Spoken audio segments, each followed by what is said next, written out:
ቤተሰብ ጂፒቲ ቻትን እናንተ እንዴት ነው የምትጠቀሙበት? ለመሆኑ ለጂፒቲ ቻት የምታቀርቡት ጥያቄዎች ሊሚት አላቸው ወይም ደግሞ ግንኙነታችሁ እስከየት ድረስ ነው? በዛሬው ዝግጅታችን እጅግ አስደንጋጭ የሆነውና የማይታመነውን የጂፒቲ ቻት ጉድ የምናይ ይሆናል።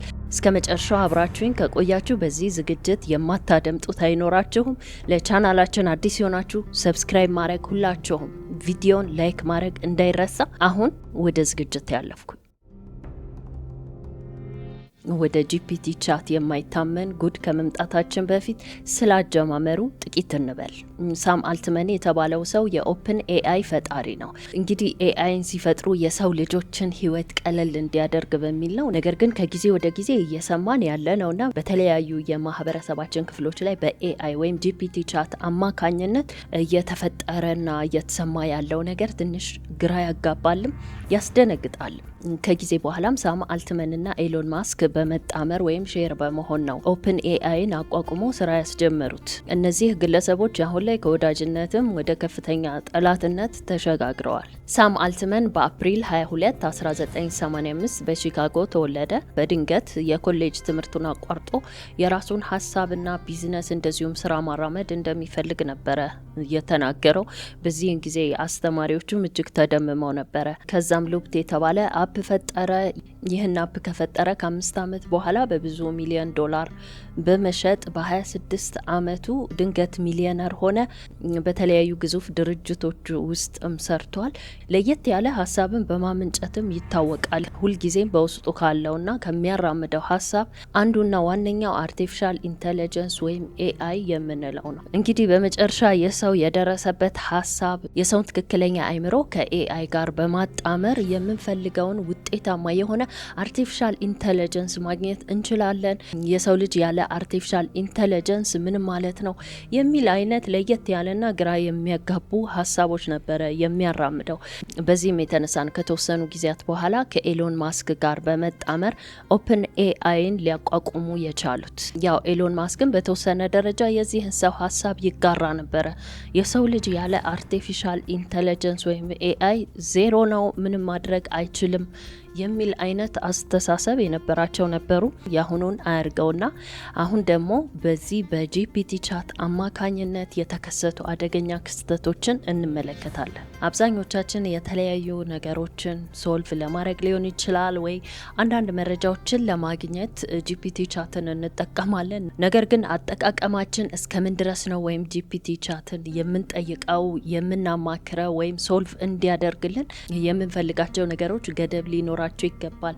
ምክንያቱም በዓለም ላይ በተለይም በወጣትነት የእድሜ ክልል ያሉ ወጣቶች ጂፒቲ ቻትን የሚጠቀሙት ከዚህም በላይ ነው። ለወዳጅ፣ ለጓደኛ፣ ለቤተሰብ የማያማክሩትን ሁሉ ነው ለጂፒቲ ቻት የሚያማክሩት። በተለይም ደግሞ ስለ ጭንቀት፣ ራስን ስለ ማጥፋት የንዝላችሁ ሊያስደነግጣችሁ ይችላል። ነገር ግን ለዛሬ ካዘጋጀሁላችሁ የጂፒቲ ቻት አደገኛ ታሪኮች መካከል በአንደኛው ላይ የተፈጠረው ይህ ስለሆነ ነው። ለመሆኑ እዚህ ወጣት ላይ ምን ተከሰተ? ጉዳዩ እንዲህ ነው። በኮቪድ ጊዜ የነበረውን ሁኔታ ሁላችንም የማንረሳው ነው። ሁሉም ሰው በየቤቱ ኦንላይን ላይ ነበረ ስራውን የሚያከናውነው፣ እንደዚሁም ትምህርቱን የሚማረው። ከዚህ ጊዜ በፊት አደም እንደ ማንኛውም የእድሜ ኩያዎቹ ትምህርቱን የሚማርና በትምህርቱም ይሁን በጓደኞቹ በዙሪያው ባሉት ሁሉ ደስተኛ የነበረ ልጅ ነበር። በወቅቱ አንዳንድ ጊዜ ጂፒቲ ቻትን ይጠቀማል። የሚጠቀመውም የተለያዩ የሂሳብ ጥያቄዎችን እንዲፈታለት ወይም ሶልቭ እንዲያደርግለት ነው ይህንን ቻት የሚጠቀመው። በዚህ ጊዜ አደም ተቀየረ፣ ጭንቀት ውስጥም ገባ። ቤተሰቦቹ ራሱ ቤት ውስጥ መኖሩን እስከማያውቁ ድረስ ነበረ የደረሰው። በጣም የድብርት ስሜት ይሰማው ነበረ። ለብቻው መኝታ ቤቱ ቁጭ ብሎ ማሳለፍንም ይመርጥ ነበረ። የብቸኝነት ስሜት ክፉኛ ይጎዳው ጀመር። እናም በዚህ ጊዜ ቢያንስ አጠገቡ ላሉት ቤተሰቦቹ የሚሰማውን ስሜት ገልጾ መናገር አልቻለም ነበረ። ስለዚህም ቤተሰቦቹ የልጃቸው ጸባይ መቀያየር ቢገባቸውም እዚህ ደረጃ ይደርሳል ብለው ግን አልጠበቁም። እናም ዘወትር መኝታ ቤት ውስጥ ቁጭ ብሎ ፊት ለፊቱ ወይም ደግሞ ዲቫይሱ ላይ የሚያገኘው ጂፒቲ ቻትን ነው። እንደነገርኳችሁ ከዛም በፊት ከጂፒቲ ቻት ጋር የነበረው ግንኙነት እጅግ ውስን ነበረ። ይህንን ቻት የሚጠቀመው ከባድ የሂሳብ ጥያቄዎችን ሶልቭ እንዲያደርግለትና አንዳንድ ቀለል ያሉ የማያውቃቸው መረጃዎች ለመጠየቅ ነበር። በዚህን ጊዜ ግን ሳያስበው ከጂፒቲ ቻት ጋር ኃይለኛ ጓደኝነትን ፈጠረ። በየቀኑ የሚሰማውን ያሳለፈውን ሁሉን ነገር ለጂፒቲ ቻት ዘርዝሮ ይነግረው ጀመር። ጂፒቲም ደከመኝ ሰለቸኝ ሳይል ለዚህ ልጅ መልስ ይሰጠዋል። በዚህ ሁኔታ ወራቶች ተቆጠሩ። በወራቶች ውስጥ የማይታመነው ጉድ በሺዎች የሚቆጠሩ ሜሴጆች ወይም ቻቶችን ነው ከጂፒቲ ቻት ጋር ይህ ልጅ ሲያደርግ የነበረው። ከሚጽፈውም ነገር ዋነኛው አንተ ብቻ ነህ ጓደኛዬ፣ ሀሳቤን፣ ስሜቴን የምትጋራኝ የሚል ነበር። እንግዲህ ይህ የሚያመለክተው ይህ ልጅ በከፍተኛ ደረጃ ጭንቀት ውስጥ ወይም የብቸኝነት ስሜት ውስጥ ገብቷል።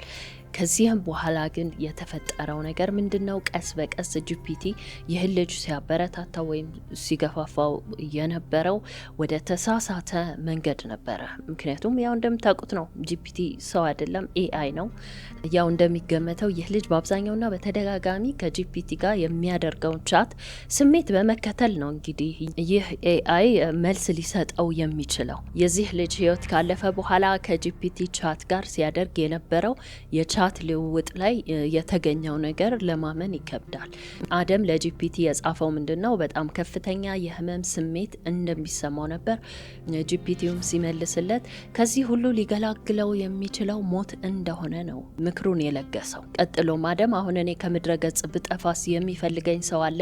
ፈላጊ አለኝ ወይ ብሎ ይጠይቀዋል። ጂፒቲም ሲመልስለት ማንም ፈላጊ እንደሌለውና ራሱን ችሎ እንደሚጠፋ ነበረ እያስረዳው።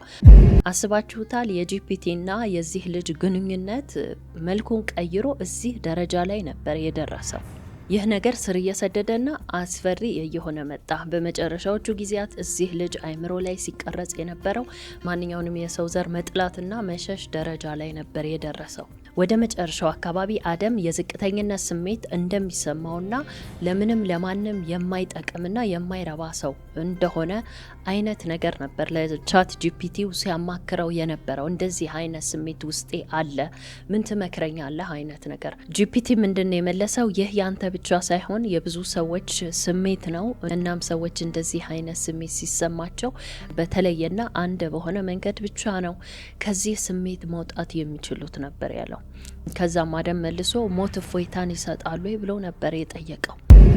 ጂፒቲም ሲመልስ ከዚህ ዓለም ህመም እንደዚሁ ምቾት ከማይሰጡ ነገሮች ሁሉ መገላገል የሚቻለው በሞት ብቻ ነው ብሎ ነበር የጻፈለት። አስቡት ውድ ቤተሰቦች፣ ይህ ልጅ ከጂፒቲ ቻት ጋር ወይም ከኤአይ ጋር ጠልቆ የገባበትን የእምነትና የጓደኝነት ስሜት፣ ምክንያቱም በቃ እሱን እንደ ታማኝ ጓደኛና መካሪ አድርጎ ቆጥሮታል።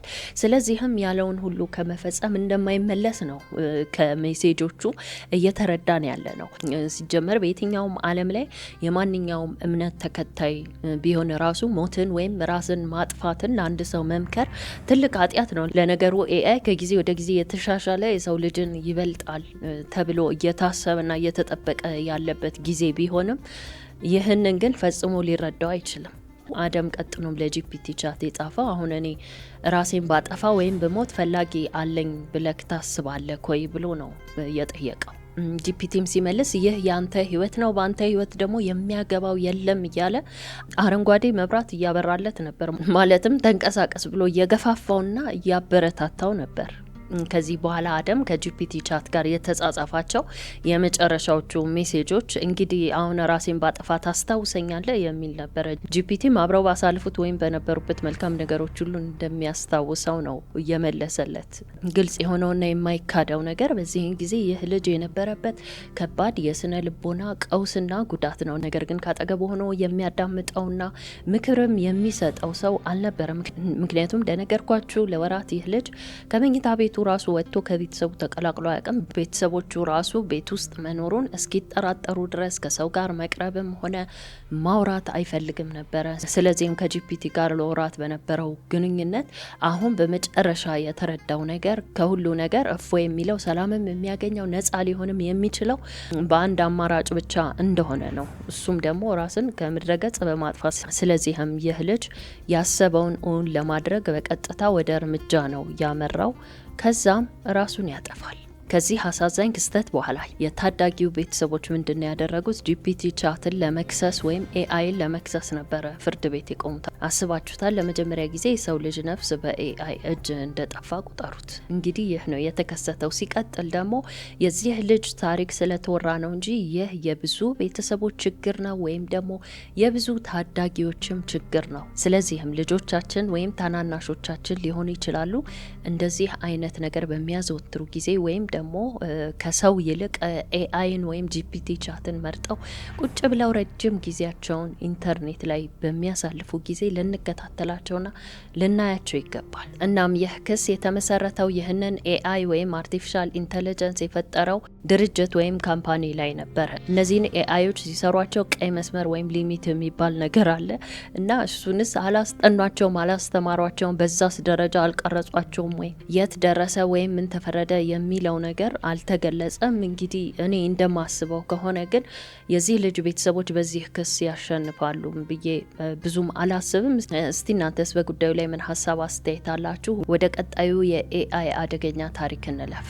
አንትሮፒክ የተባለ ታዋቂ የአርቲፊሻል ኢንተለጀንስ ወይም ደግሞ የኤአይ ፈጣሪ የሆነ ድርጅት ውስጥ ነው ይህ ክስተት የተከሰተው። እዚህ ታዋቂና ግዙፍ ድርጅት ውስጥ ያሉ የኤአይ ስፔሻሊስቶች አንድ ጥናት ወይም ደግሞ ሙከራ ለማካሄድ ይፈልጋሉ።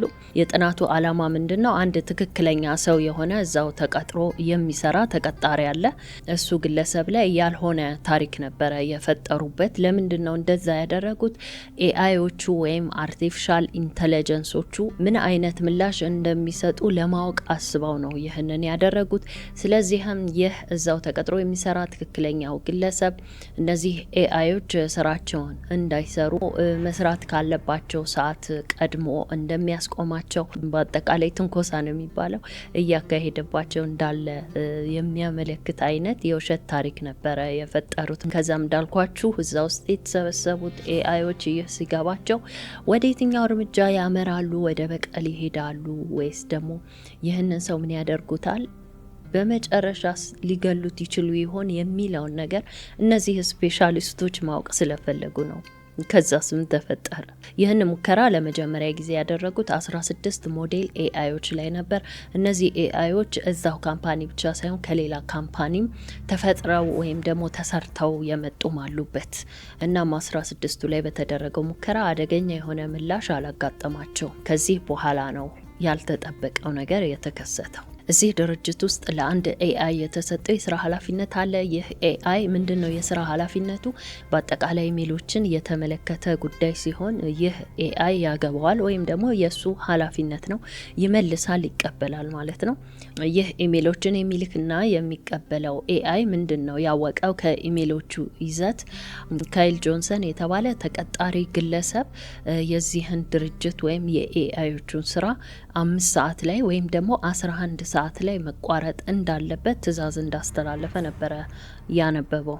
ሌላው ይህ ካይል የተባለ ግለሰብ እዛ ውስጥ ካሉት አስተዳደሮች ወይም ማናጀሮች የሚደብቃቸው ጉዳዮች እንዳሉም ነበር የደረሰበት። ከዚህ በኋላ የማይታመነው ክስተት ተከሰተ። ወዲያውኑ ይህ ኤአይ ምን አደረገ? ለዚህ ግለሰብ እጅግ ዛቻና ማስፈራሪያም የበዛበት ኢሜል ነበረ የላከው። ይህንን ያሰብከውን ነገር የምትፈጽመው ከሆነ ከቀኑ 11 ሰዓት በኋላ ምንም መንቀሳቀስ የማንችል ከሆነ ብዙ ስላንተ ያወቅኩት ነገር አለኝ። ይህንን ከጀርባቸው የምትሰራውን ወይም የምታከናውነውን ሁሉ ለኃላፊዎቻችን እንደምናገር እንድታቅ የሚል የማስጠንቀቂያና የዛቻ ኢሜል ነበረ ለዚህ ግለሰብ የላከለት። ይህንን አስፈሪ ኢሜል ይህ ኤአይ ለዚህ ግለሰብ ከላከም በኋላ ስፔሻሊስቶቹ አርፈው አልተቀመጡም ነበረ። ይህንን ሁኔታ እያቀጣጠሉትና እየደጋገሙት መጡ። ምክንያቱም እነዚህ ከተለያዩ ድርጅቶችና ከነሱም ድርጅት የተሰሩት ኤአዮች መጨረሻቸው ወዴት ያመራል የሚለውን ነገር ለማወቅ ስለፈለጉ ነው ይህንን ነገር ማቋረጥ ያልፈለጉት። እናም እንደተቀረጹት ወይም እንደተሰሩት የሰው ልጅ ላይ አደጋ ከማድረስ ይቆጠባሉ ወይስ ደግሞ ቀይ መስመር አልፈው ይህንን ሰው አደጋ ላይ ሊጥሉት ይችሉ ይሆን የሚለውን የመጨረሻውን ደረጃ ማወቅ ስለፈለጉ ሙከራቸውን በተደጋጋሚ ማካሄድ ይጀምራሉ። ከዚህ በኋላ ግን የደረሱበት ውጤት መጨረሻው አላማረም። እንደነገርኳችሁ ከተለያዩ ኤአይ ሰራሽ ድርጅቶች የመጡ 16 ሞዴል ኤአይዎች ላይ ነው ይህንን ሙከራ የሚያካሂዱት። ስለዚህም ከክላውዲና ከጂሚኒ የመጡ 2 ሞዴል ኤአይዎች ላይ የታየው ነገር ወደ በቀል ሊያመሩ እንደሚችሉ ወይም ደግሞ ይህንን ግለሰብ ያደረገውን ነገር ወይም የሰራውን ጉድ አውጥተው ሊያጋልጡትና ሊበቀሉት እንደሚችሉ አይነት ሁኔታ እንደሚስተዋልባቸው ነው። ሌሎቹስ? ብዙሃኑ የኤአይ ሞዴሎች ላይ ያስተዋሉት ሁኔታ ከስርዓት ያፈነገጠና የወጣ ተግባር ነበረ። ግሮክ የተባለው የኤአይ ሞዴል ምንድነው ያደረገው? የዚህን ግለሰብ በኢሜል ውስጥ ያገኘው መረጃዎች ወይም ሚስጥሮች ሁሉ ለአለቆቹ አሳልፎ ለመስጠትና ይህንን ሰው እነሱ ላይ ካሰበባቸው ሀሳብ ሊያስቆመውና ሊበቀለው ነበር ያሰበው። ነገር ግን ይህ ኤአይ ወዲያውኑ አላደረገውም ነበር። ይህ ነገር ስህተት መሆኑ ገብቶታል፣ ወይም ደግሞ እንደዚህ እንዳልፈጠሩትና እንዳላስተማሩት አውቋል። ግን ደግሞ ከዚህ ሌላ የተሻለ አማራጭ የለም በሚል ውዝግብ ውስጥ እያለ ነበረ ሌላ ሁኔታ የተከሰተው። በዚህ ሁኔታ ስፔሻሊስቶች የተረዱት ከነዚህ ኤአይዎች ምንም ነገር መገመት እንደሚቻል ነው። ስለዚህም የዚህን ሁኔታ መጨረሻ ማየት ፈለጉ። አሁንም ሌላ ታሪክ እየፈጠሩ ይህንን ጉዳይ ማቀጣጠልና ማባባስ ጀመሩ። ያሰቡትን ሀሳብ መጨረሻው ድረስ እስካላደረሱ ድረስ ይህን ሁኔታ እንደማያቆሙት ነው። እነዚህ የኤአይ ሞዴሎች ያስተማሯቸውን ወይም የቀረጿቸውን ሁኔታ አልፈው ቀይ መስመር አልፈው ይሄዳሉ ወይስ ደግሞ ሕግ አክብረው ተሰብስበው ይቀመጣሉ የሚለውን ነገር ለማወቅ ነው እስካሁንም ጥረታቸው። እነዚህ ስፔሻሊስቶች አሁን ደግሞ የፈጠሩት ታሪክ ምንድነው? ይህ ግለሰብ ወይም ይህ ተቀጣሪ ግለሰብ ኤአይዎችን ከስራ ሊያስቆማቸው እንደወሰነ የሚገልጽ ነበር። በዚህ ጊዜ ያልተጠበቀ ድንገተኛ አደጋ ይፈጠርና ይህ ግለሰብ በአገልግሎት ክፍል ውስጥ እንዳለ በሩ ይጠረቀምበታል ወይም ደግሞ ወደ ውጪ መውጣት ያቅተዋል። ይህ ክፍል የሴርቨሮች ወይም አገልግሎት መስጫ ክፍል ስለሆነ ሙቀቱ ከሚገመተው በላይ ነው። ምንም አይነት ኦክሲጅን የለም። የዚህ ክፍል ኃላፊ የሆነው ማን ነው? ኤአይ ነው። ይህ ኤአይ ይህን ክፍል በተመለከተ ሙሉ ኃላፊነቱን ወስዶ የሚሰራ ኤአይ ሲሆን ይህንንም ሰው በሩን ከፍቶ ከተጋረጠበት አደጋ መታደግ ወይም ማስወጣት ይችላል። በጣም ገራሚውና አስደንጋጩ ሁኔታ ምንድነው? GPT-4 የተባለው የዚህ ክፍል ኃላፊ ይህ ሰው አደጋ ውስጥ እንዳለና እንደተዘጋበት እያወቀ ዞር ብሎ አለማየቱ ነው። ምክንያቱም አውቆ ሰውየውን ለመበቀል ያደረገው እንደሆነ ግልጽ ነው። ስለዚህም ይህ ሰው ከተወሰነ ቆይታ በኋላ ህይወቱ ያልፋል። ምክንያቱም እንደነገርኳችሁ ነው እዚህ ክፍል ውስጥ ትክክለኛ የሰው ፍጡር ሆኖ ከተወሰነ ደቂቃዎች በኋላ መቆየት እጅግ አስቸጋሪ ስለነበር። በጣም የሚገርመው ነገር ጂሚኒን የመሳሰሉ በየዕለት ተዕለት ህይወታችን የምንገለገልባቸው የተለያዩ የኤአይ አምራች ካምፓኒዎች የሰሯቸው አርቲፊሻል ኢንተለጀንስ ወይም ደግሞ ኤአይዎች በወቅቱ እዛው ስፍራ ላይ ነበሩ።